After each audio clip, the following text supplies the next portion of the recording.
Hai, tunaendelea na kipindi chetu kizuri cha wahusika wa Biblia. Tunaendelea kumtafakari Adamu na Eva kama wahusika wakuu wa kwanza kabisa katika kitabu chetu cha Mwanzo.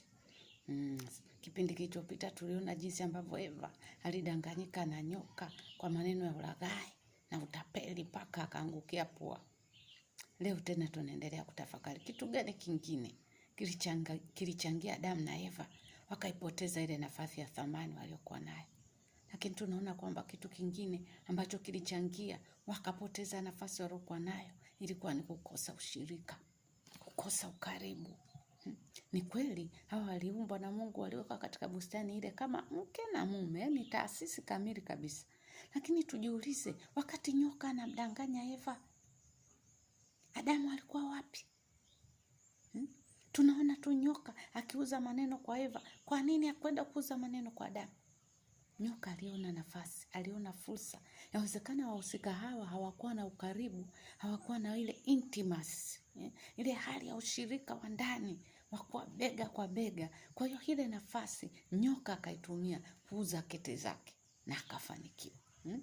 Inawezekana bwana Adamu alikuwa shambani analima, alikuwa bize na kazi kama ambavyo kina baba mara nyingi wako bize, wana majukumu, wana mambo mengi ya kufuatilia ili mambo yaende. Wakati mwingine wanalemewa na majukumu, Lakini mama naye Eva alikuwepo huku naye yuko bize na majukumu yake. Lakini yeye mwenzetu alikuwa na fursa ya kumsikiliza nyoka.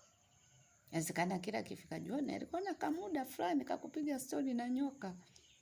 Hakumuona nyoka kama adui kwa sababu alikuwa ni mnyama tu aliyeko mle bustanini kama wanyama wengine. Akashawishika kumfanya kwa mtu wake wa karibu wa kumsikiliza, lakini matokeo yake hayakupendeza. Tunajifunza nini? Tunajifunza ushirika, tunajifunza ukaribu, tunajifunza intimacy ambayo Mungu aliumba kwa mke na mume, kwamba alisema hawa sio wawili tena, hawa wamekuwa mwili mmoja. Watu wanaokuwa mwili mmoja, kuna ushirika, kuna ukaribu, kuna hali ambayo adui hatakiwi kuipatia nafasi. Lakini nafasi ikipatikana, adui anaweza kufanya maharibifu makubwa sana.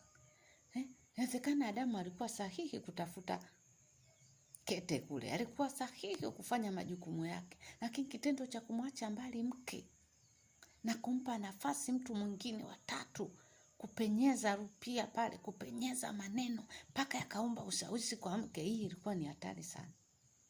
Hata leo hii ni mambo ambayo yanatukuta katika maisha.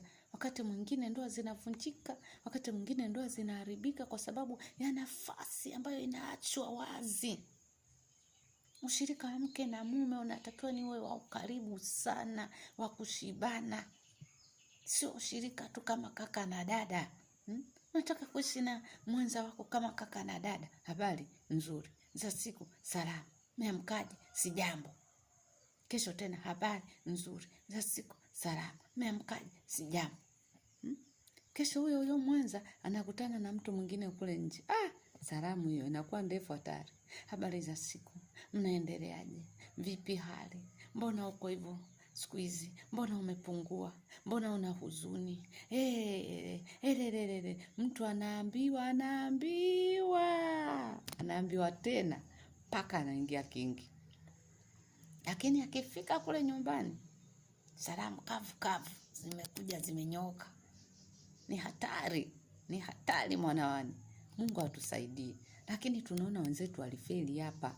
Kumbe katika ndoa bwana, msipoangalia mkifeli pale mmepoteza vitu vingi. Hawa walipoteza, kwa kufeli hapo tu walipoteza umiliki, walipoteza mamlaka, walipoteza uungu, walipoteza nafasi walionayo katika dunia hii wakampa Ibilisi. Lakini vitu vilikuwa vidogo. Niko bize, kazi nyingi, majukumu, niko kwenye kikao, sawa, lakini nako kuna vikao vinaendelea. Kuwa macho. Wahusika wa Biblia hao baba zetu tunajifunza kwao. Ndoa ya kwanza kabisa iliyoumbwa na Mungu mwenyewe, iliyotengenezwa na Mungu mwenyewe, nayo ilikuwa ina shida. Sio kusema mimi ndoa yangu imenishinda, ndoa yangu ina shida na matatizo makubwa. Hakuna ndoa kamilifu. Ndoa zote zina shida. Mwanawane tunapambana. Kila mtu lazima awekeze. Kila mtu lazima atie nguvu, atie bidii ndo mambo yaende. Wewe ukikaa tu kama huwa la asubuhi, ndugu, utachina. Tuonane safari nyingine. Bye.